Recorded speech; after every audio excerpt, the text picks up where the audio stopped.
kalau berlawanan daripadanya, maksudnya zahir lain, batin pun lain. Kalau dia duduk sendiri lain dia punya perangai dia, perbuatan dia.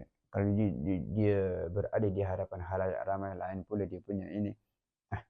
Menurut Al-Imam Ar-Rasyidi, ini bukan orang yang benar, maksudnya yang bukan ikhlas orangnya.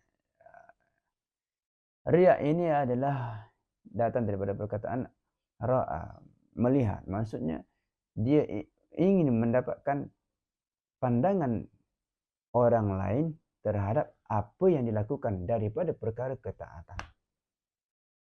Seperti solat. Guru kita selalu memberikan contoh dalam solat. Ketika mana solat, Allahu Akbar. Oh, orang melihat aku. Dalam hati dia berharap orang melihat dia.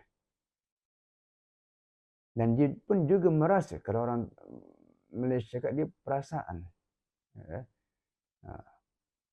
Sujud, rukuk, Allahu Akbar, sami Allah, sampai dekat sujud, Allahu Akbar, tangannya buka lebar-lebar. Supaya apa? Ruang yang ada ini boleh untuk dia pastikan orang melihat dia. Bila dia tengok, tak ada orang pun. Itu hatinya. Riya. Ingin orang lain tengok dia. Ini bahaya. Jadi bukan itu ikhlas. Hilang itu, itulah ikhlas. Nah.